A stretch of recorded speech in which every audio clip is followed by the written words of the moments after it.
میں ہوں. یہ شرک تو کفار مکہ کے شرک سے بڑا شرک ہے. وہ بھی اللہ کو اپنے ساتھ ساجی نہیں بنایا کرتے تھے. ہم عبداللہ ہیں، وہ اللہ ہے، وہ خالق ہے، مخلوق ہے، وہ رازق ہے، مرزوق ہے. ہم عابد ہیں، وہ معبود ہے.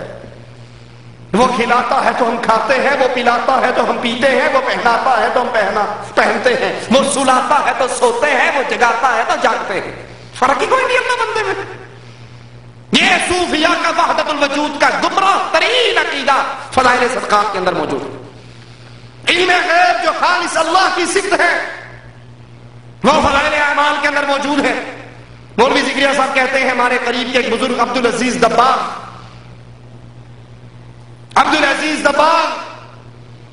ان پڑھ امی، ان پڑھ کورے چٹے کچھ نہیں جانتے، لیکن جب ان کے سامنے کوئی کلام کرتا بولتا تو بولنے والے کی آواز سن کر کہتے یہ جو تو نے پڑھا ہے یہ آیت ہے قرآن کی، یہ حدیث قدسی ہے، یہ رسول اللہ کی حدیث ہے، اور یہ جھوٹ بولا ہے تو نے. الگ الگ پہچان لیا کرتے تھے. یہ علم غیب نہیں تو اور کیا ہے؟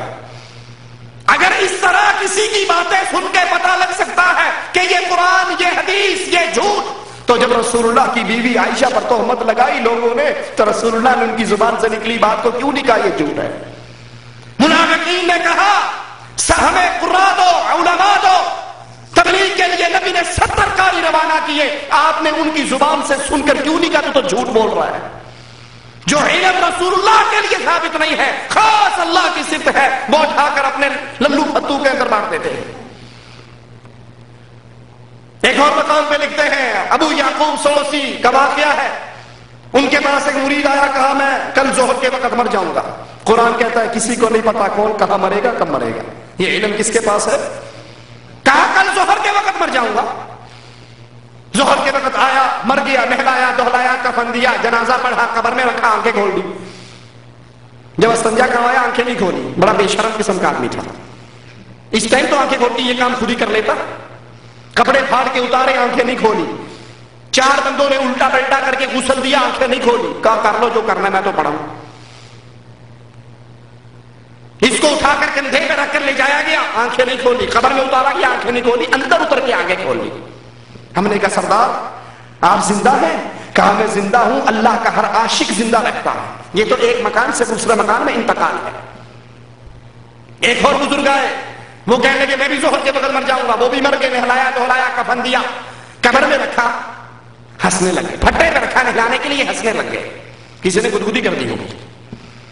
کیا بکواس ہے، سب ڈرامے ہیں، سب صوفیاء کے قصے ہیں، شرک سے بھری ہوئی کتابیں ہیں. کہتے ہیں ہم بزرگ کسی کی قبر پہ گئے، قبر والا خام میں آیا، ہم اونٹ پہ بیٹھ کر گئے تھے، اونٹ والے کے خام میں آئے کہ تم آئے ہو خالی پیٹ جاؤ، اچھی بات نہیں، یہ اونٹ مجھے دے دو، اس کے بدلے میں اوریجنل اصلی اصیل اونٹ گھر میں کھڑا ہے وہ تم لے لو. خواب میں سودا طے ہوا. لفظ لکھے ہیں زکریا صاحب نے، قبر والا اٹھا، اس نے اونٹ ذبح کیا.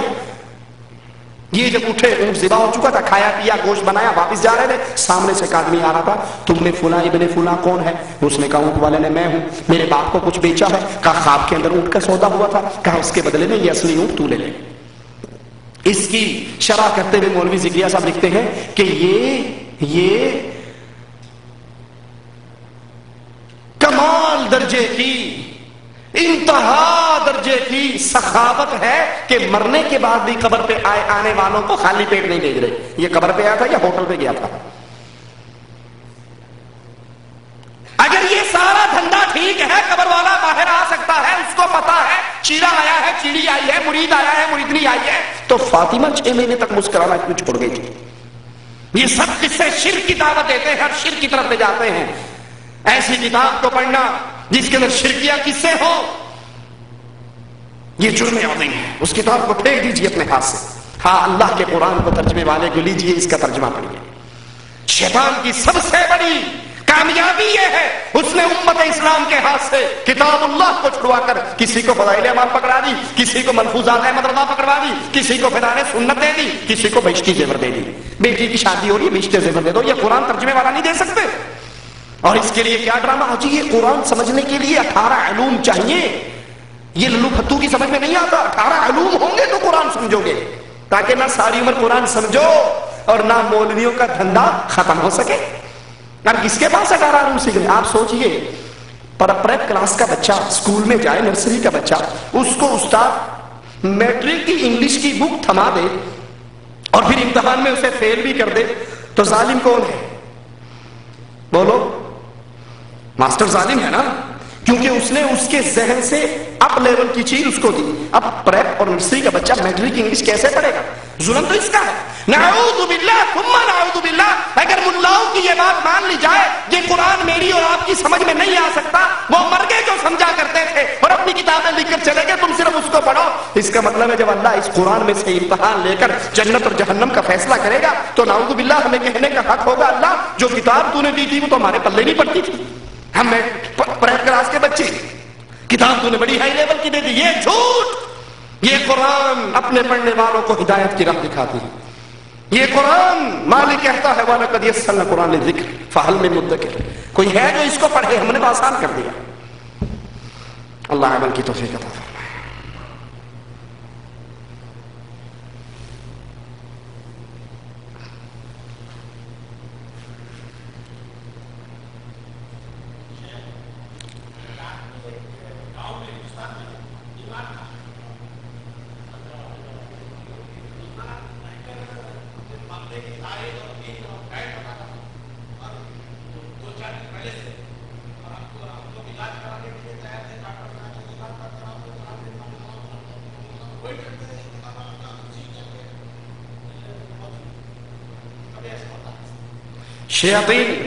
جنات شیاطین اپنے شیطانوں کی طرف القاء کرتے ہیں، تو معلوم ہے ممکن ہے کہ کسی شیطان نے اس پہ القاء کیا ہو، ٹھیک ہے، وغیرہ غالب جو بات ہے وہ یہی کہ یہ سب بنائی ہوئی باتیں ہیں، اس کا حقیقت سے تعلق نہیں ہوتا۔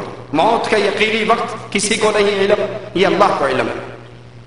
یہ جو جادوگری ہمارے ہاں چلتی ہے، تعویذوں کا علم، منتروں کا علم، ستاروں کا علم، اس میں ایک جھوٹ ایک سچ 100 جھوٹ ملا کر پیش کیے جاتے ہیں، اس میں شیطان القاء کرتا ہے۔ لیکن ایسی بات ہے کہ اپنی کنفرم موت کا علم ہو جائے، یہ نہیں ہو سکتا۔ موت کا علم صرف اللہ کو ہے، اور مرنے کی جگہ کا علم انسان کو نہیں ہو سکتا۔ یہ سب جھوٹ اور بنائی ہوئی باتیں ہیں۔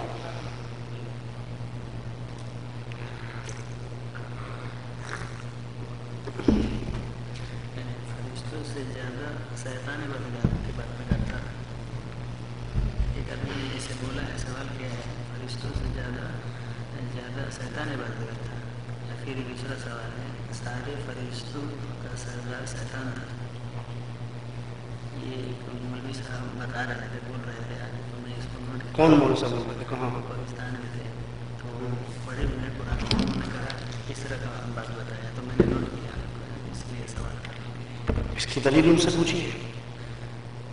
یہ قرآن حدیث میں ثابت ہے؟ ہمارے علم میں نہیں، قرآن حدیث میں نہیں ہے۔ ہمارے علم میں نہیں کسی کو۔ یہ اللہ کی ذات کا کیا مطلب ہے؟ یعنی میرے کو سمجھ میں نہیں آتا ہے۔ سوال کوئی بات ہی نہیں ہے، کیا مطلب؟ فکر کے مدرسے ہیں تو کیا اپنے بچوں کو وہاں تعلیم کے لیے بھیجا جا سکتا ہے یا نہیں؟ بڑا آسان سے بات ہے، آپ مختلف کمپنیوں سے یہاں اکٹھے ہوئے ہیں، اب جب نیچے اترو ایک لیموزین والا کھڑا ہو کہے آؤ جناب صاحب میں آپ کو آپ کے کیمپ میں چھوڑ آؤں، لیکن جب آگے ہو کر دیکھتے ہو تو وہ اندھا ہے، تو اس اندھے ڈرائیور کے ساتھ بیٹھ کر جاؤ گے؟ مفت میں لے جا رہا ہے، بلاش میں، پھوکٹ میں، کچھ نہیں لے رہا آپ سے، جاؤ گے؟ کیوں؟ اندھا ہے، مرے گا اور مارے گا۔